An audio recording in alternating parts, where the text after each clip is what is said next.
Dan Gurney was the most versatile racing driver of his era. He was the first of only 3 drivers in history to win races in Formula One, NASCAR, IndyCar, and sports cars.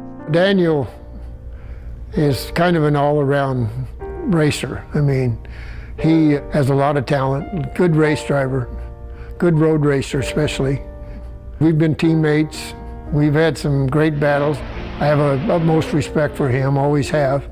Dan Gurney first arrived in Indianapolis in 1962, the first of his 9 straight Indy 500s. I was overwhelmed by all the history, all the lore, it was a very impressive place to see.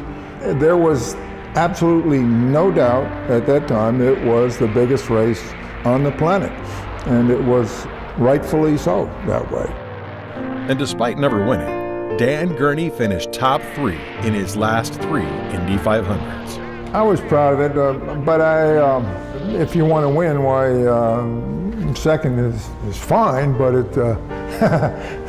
I didn't feel like it was the first loser, as some of the people said, but life is full of such situations, and I felt I did a pretty good job. After retirement, he continued to design and own race cars, and after 14 long years at Indy, finally made it to victory lane as a car owner in 1975.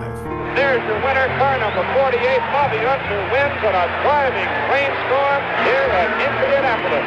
Dan Gurney, your car's just won the race.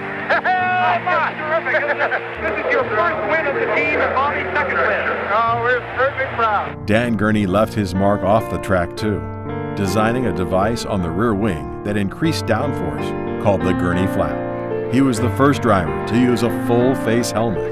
And in 1967, after he won the 24 Hours of Le Mans with A.J. Foyt, he spontaneously started the tradition of spraying champagne into the crowd from victory podium.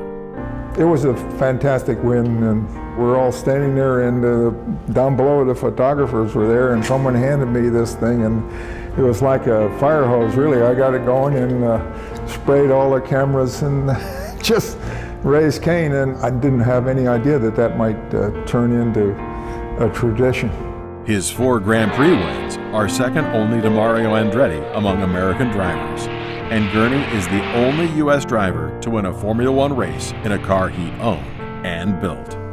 Dan Gurney, one of the guys that will never know how much inspired me. Probably the greatest champion that never won a championship. His name is Dan Gurney, and what he is to racing, Mickey Mantle is to baseball, in a class all by himself. A driver's driver, a pro's pro.